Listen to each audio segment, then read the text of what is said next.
Welcome to Underdog Hoops, presented by great coaches in our basketball community.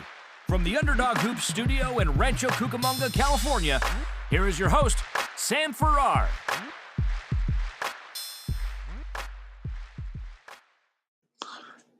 Hey guys, Coach Sam here from Underdog Hoops. So in today's podcast, we are going to look back at my first interview with a coach named Chase Cole.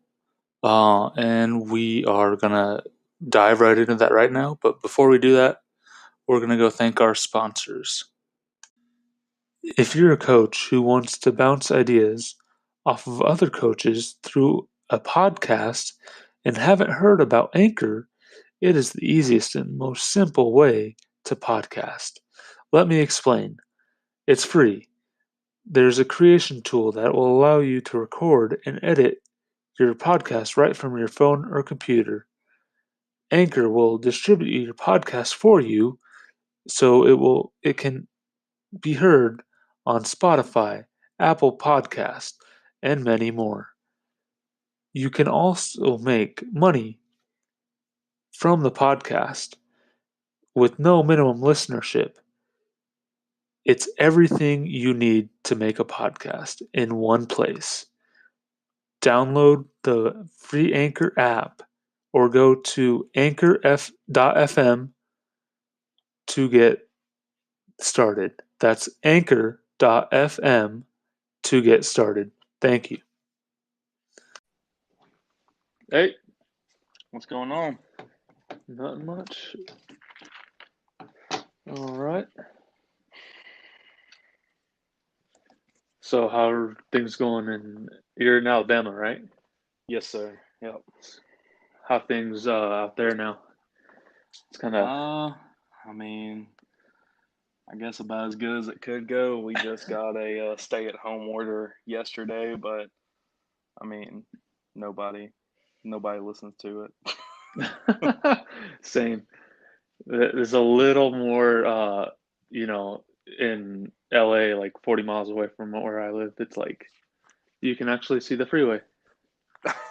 Wow. Yeah, so it's kind of nice for traffic.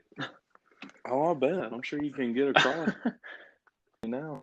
Yeah, so I mean, it's like in pure Alabama fashion, the governor was like, I'm issuing the stay-at-home order. So if you want to have a college football season, stay at home. And I just thought that was like the most Alabama thing ever. all right. So I'm gonna go over some questions. So tell the audience about yourself. Yeah, that's where did you start coaching? How did you start coaching, and when? Okay. Oh, like now? Yeah, Oh, okay. So wait, you said start off like about myself? yeah. Just tell the audience about yourself. Okay. So my name is Chase Cole, 26 years young. Started coaching at Gulf Shores High School as an assistant in 2014. I actually got into it because I had just moved to the area and I emailed a bunch of the high schools around the area and was just like, hey, do you have any room on your, like, do you need any help? I'd love to just be a part of it. And Gulf Shores was the first one to contact me back. All right. So you started or how long have you been coaching? I've been coaching now for 5 years, and this will be my sixth season coming up. Cool. That's like me. I'm like 6 years, or 6 years going to be coming up, and I've been coaching since I've been out of high school, so that's kind of nice. That's awesome. So do you have any coaching goals that you are striving for? Yes, I mean and I know everyone is different. One of the other high schools around here, he just loves developing those kids, and so his whole goal is just to stay at a high school. I believe that with my basketball IQ, I can achieve higher. And so last off season was actually my first year that I started getting some calls from different colleges. One of them was all the way in Kentucky. Um, I didn't feel at that time that I was prepared enough to make that step, but now this off season, I've already got 3 scheduled interviews coming up for different colleges. Okay, that's really cool. um, uh, so that's like kind of where I want to be too. Yep.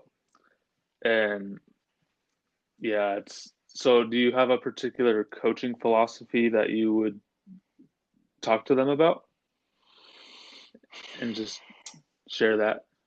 Yeah, I mean, my as far as offense, I want to be up tempo. I want to be Um, one of the hardest things for teams to have to do defensively is get back in transition.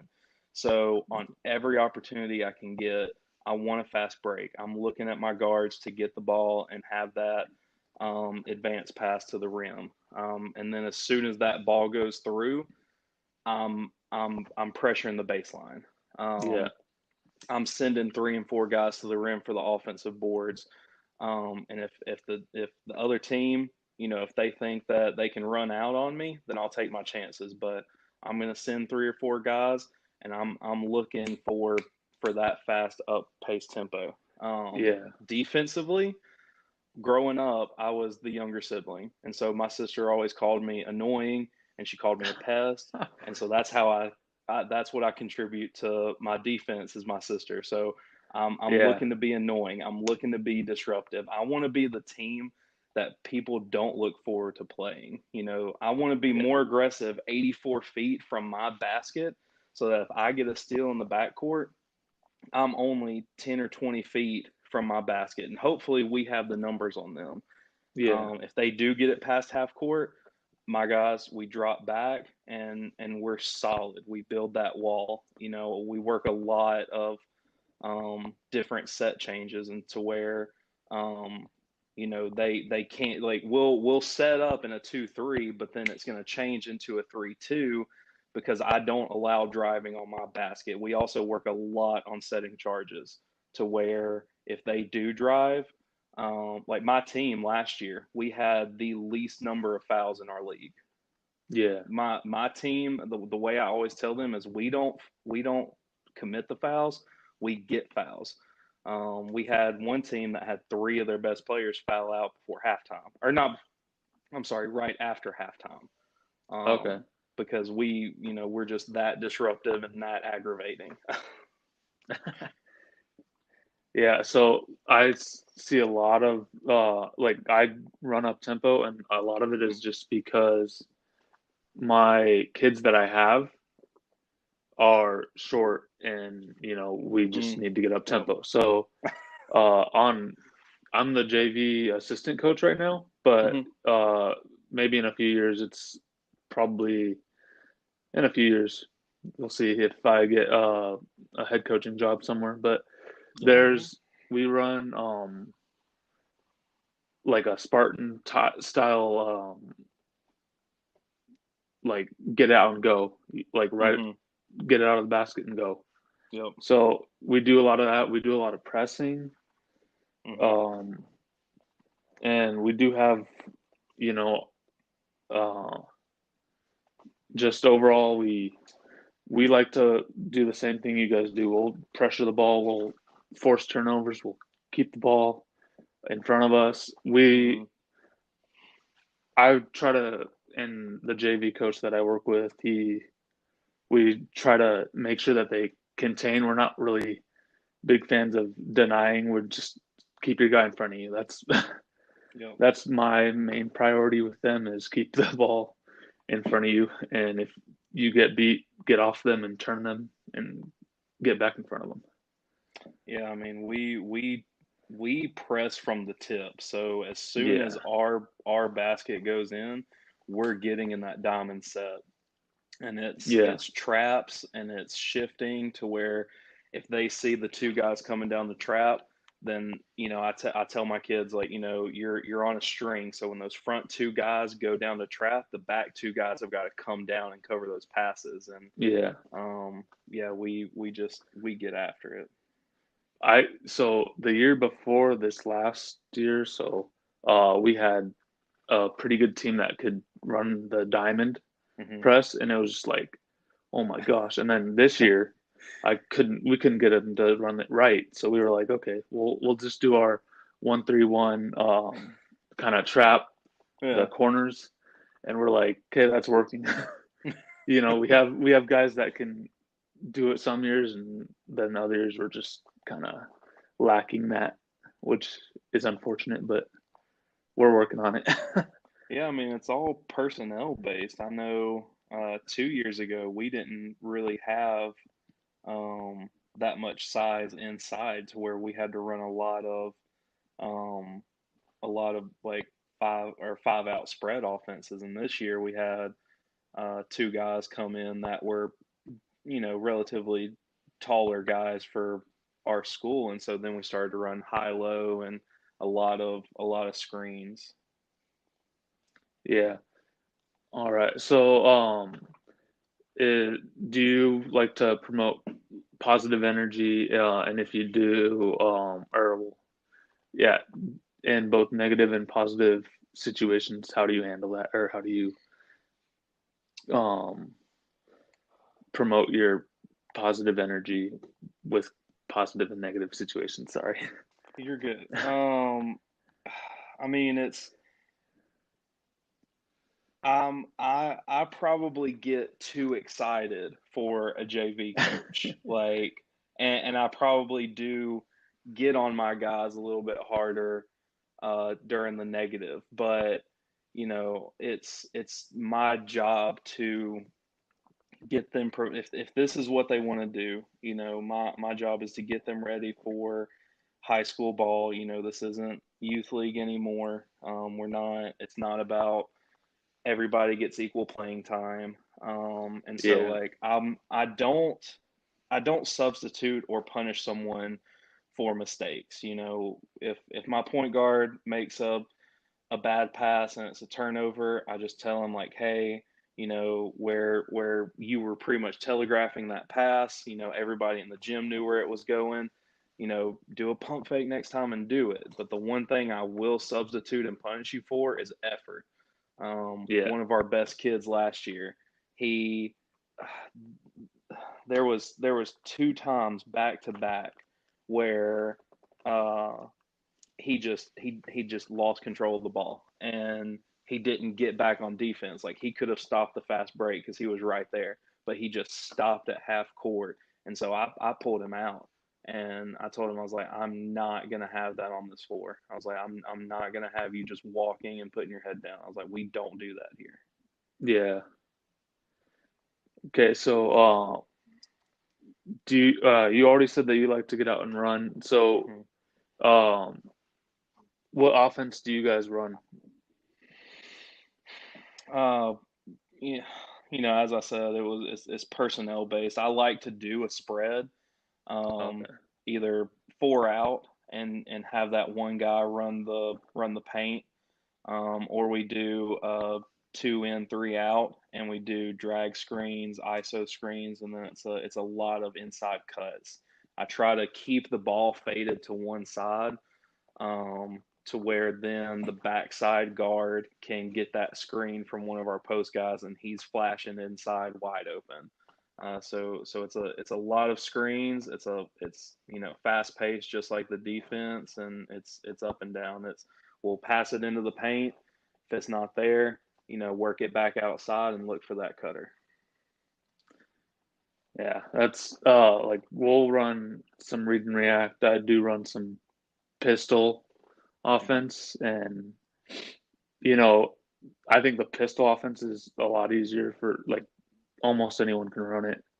Oh yeah. Like, yeah, and I've done some flex, Hell yeah. but that's a little harder to teach you don't if you're not like familiar with it. Right. So. the varsity coach was more familiar with that, so he ran that. He Flex and runs that, triangle are and two things that I have a hard time with. yeah. So I've for like zone stuff, I'll do like I try to keep one guy in the middle, so we call it circle. You have like the two wing people, and then there's one up on the top of the 3 point line and one on the in the middle, and then you have your big guy in the bottom. So Hmm. and then we'll just like they rotate uh up top, and then the the big will just go ball side. Yeah. So yeah, and then 1-3-1 zone is like, I didn't know what offense I would run for that until, one of the older school coaches came up to me and was like, you gotta do like a diamond Hmm. kind of formation, and that's how you get it. It's like just flash to the middle on the opposite side Yep. when the ball's on the opposite side. I was like, okay. And that worked. It's like the most simple offense ever. So what is the hardest thing that you think is like to teach them? Mm, for me, it's been boxing out and then, breaking down. My guys really want to have that Zion Williamson or Anthony Davis type block, uh, and I don't know why they're wanting to block out on the 3 point line, probably just to throw it in the stands and have all the parents go ooh, and so that's one thing that we definitely have a hard time with, is keeping our feet on the ground, especially out on the perimeter. Yeah. And then boxing out. We had one practice where we gave up a lot of offensive boards, and so that next practice we pretty much worked on boxing out the entire time, because um, they start to get comfortable if they get 3 or 4 rebounds back to back, then they get comfortable and then they just stand there. They won't look for the guy. They won't put a butt on them. They're not going to push them out, and then that's when we start getting beat inside. Yeah. I mean, that's the same. Like, well, it's the same thing. It's like, okay, you gotta, well, we call it chucking, where you'll put a arm bar on the chest, and Hmm. you'll hold him there, Yep. and then you'll chuck him. You'll find the ball, and then you'll go get it. It's like, okay, if you could chuck him, box him out, and then go get it, that'd be Yep. awesome. But Just get the it's ball just for me. yeah. But like the offensive rebounds, and I actually my I like created a little stat sheet, and I was like, okay, we're gonna add offensive rebounds. So how many offensive rebounds you guys give up is how many lines you guys are running, Oh man. or something like that. So it's like that's what I'll do, or uh, turnovers the same thing. It's like, okay, you gotta have something for that too. Hmm. But I mean, I think our turnovers were 1 to 3 from assist. So like, you know, assist maybe one, and then turnovers were 3. So it was not a good year for that. But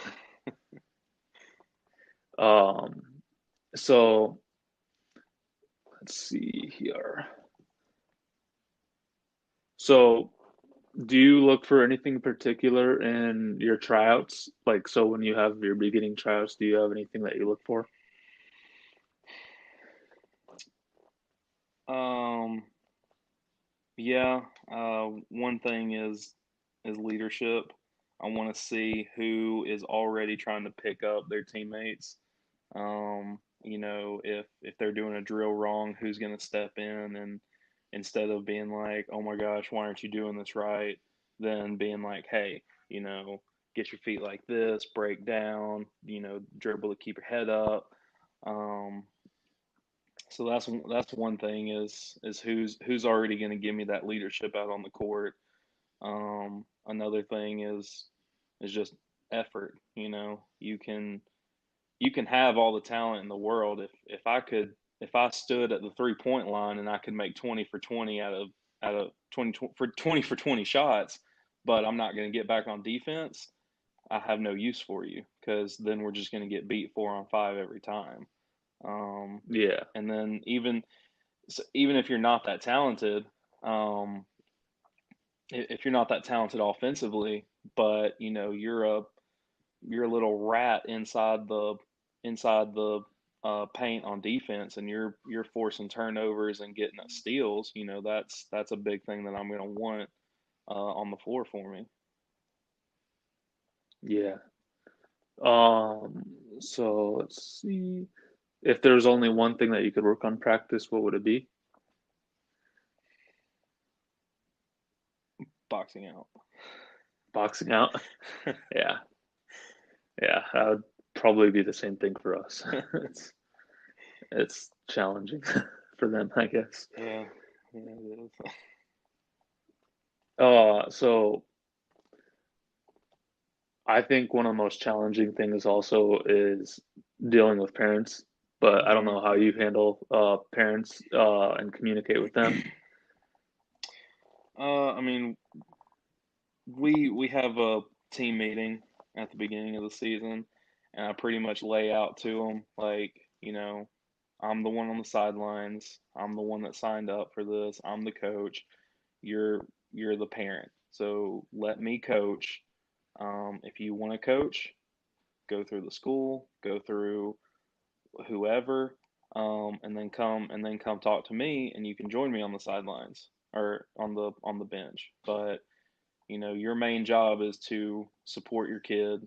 It's not to yell at me because you think you know what defense we should be running. It's um, I have had that parent that has still tried to coach over me, and he's in the stands and he's yelling at his son, and I just look at him and I say, "You look at me. He doesn't know the situation. Like you listen to me." And he's like, "Yes, coach." Um, it's but I like to have that meeting in the beginning and just be like, hey, support your kid, come cheer on the team, um, get them to and from practice and the games, and then let me do my job. That's what I'm here for. Yeah. I mean, like I've had that same thing happen, and it's like, okay, they're cursing from the stands, and I'm like, Hmm. you realize that, I have I could just take out your kid, but I don't like to take it out on the kid Yeah, because that's it not just fair to hurts them. them and their Yeah, it really just confidence. hurts. Yeah. So if it does become a situation, which it has some like, for the last 2 years, I think we've had this one parent just he's been on or his son's on varsity, and he's like, uh, he should be playing, and we're like, well, he can't dribble as well as other kids, Right. and he's like, well, he should be able to handle the ball. Well, yeah, he should He be, should but be, but he's not.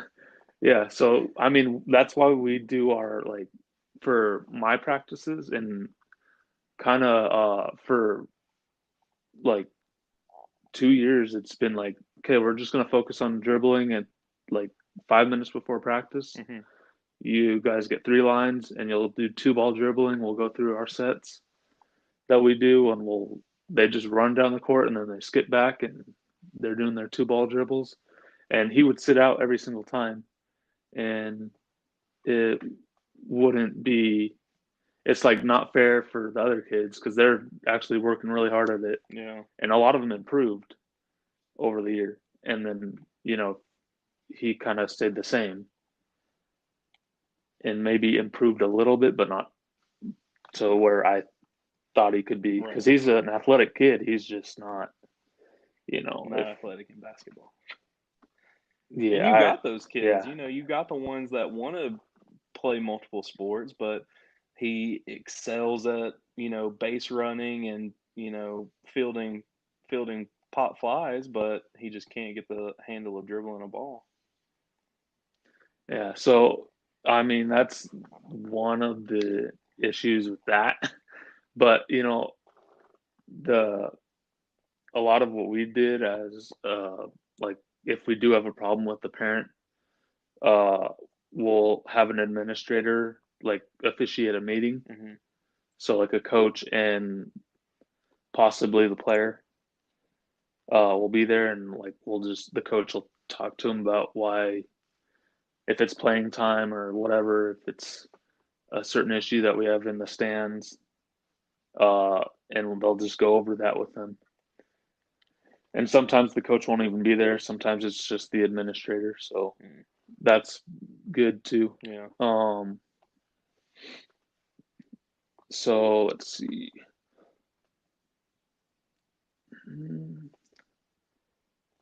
So do you have any favorite basketball movies or books that you've read or watched?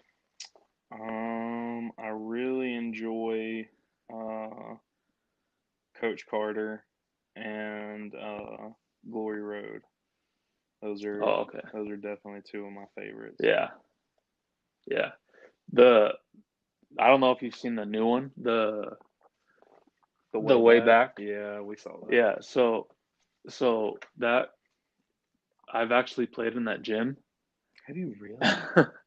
Yeah. What the heck? That's awesome. Yeah, so it is like an eclectic gym. Like you can't get any reception in there, which kind of sucks, but but it's like so just old and ancient, but it's still there, and they actually still play in it. So but it's not the school that you think it is, but it's actually like it's in my neck of the woods, and it's like that's kind of cool. We But were watching that movie, and my wife, she was like, "That's a cool gym," and I was like, "Yeah, that does look pretty cool."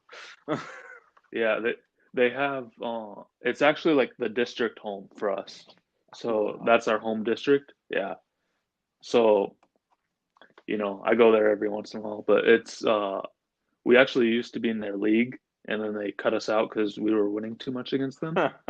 So yeah, it was like so that was kind of cool. I mean, that's a good problem to have, I guess, is you're winning too much. Yeah. And then we got put into a league where we're like, gonna be the bottom of the barrel, which is kind of so that was kind of like, we're like, oh, we should be back in that league.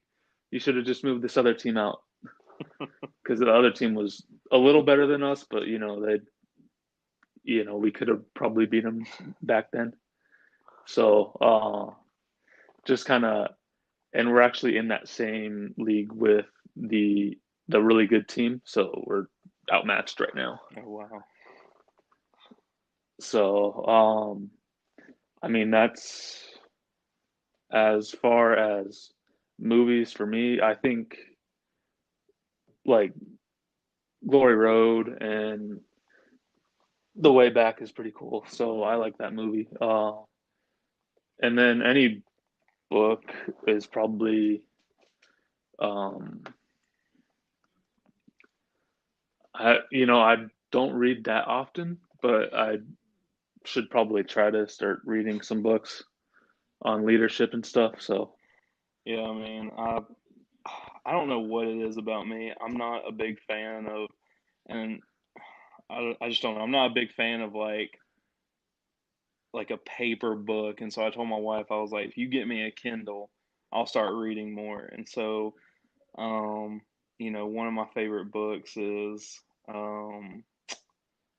it's called The Sixth Man, and it's by Andre Iguodala, and it just talks about how he came up, and he was always that first guy off the bench, and he at first he looked at it as he wasn't good enough, but eventually he rose to be a big name in the NBA. And another one is it's by Jackie McMullen. It's called Basketball: A Love Story, and those are definitely two of my favorite books. Yeah. So do you have any questions for me? How long? Oh, you said you've been coaching Since high school. So how many years is that? So I've been coaching 5 years, so I've been out of high school for 5 years. I'm actually still in college, Nice.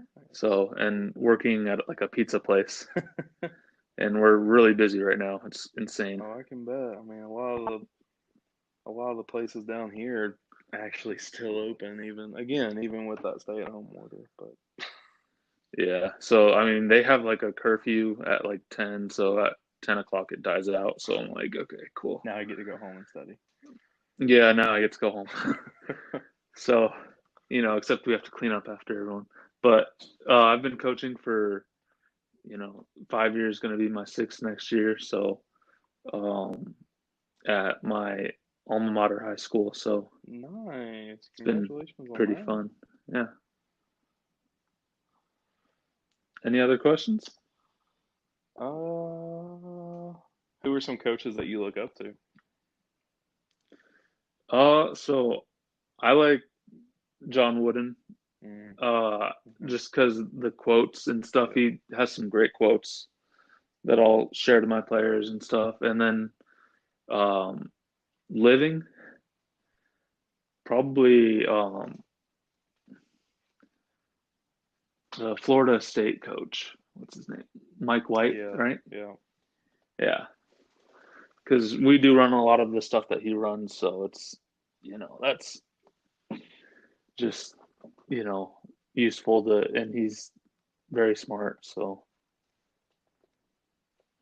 Nice.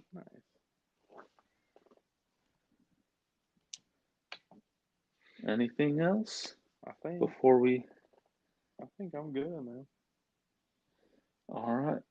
It was a pleasure to have you on the Underdog Hoops show. I appreciate it.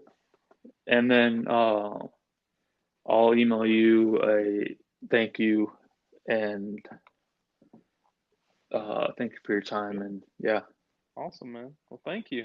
Appreciate it. Looking yeah. forward to it. All right. Well, hopefully I'll get this email out to you in 10 minutes or so. All right, man. All right. Thanks. Hey, Coach. I hope you enjoyed that podcast interview with Chase Cole. I look forward to having more interviews with more basketball coaches to get you guys better, to learn a little more myself, because I am always learning. So if you guys are interested, please hit me up at Coach Sam at underdoghoops.com, and then I will get back to you as soon as I can. Thank you.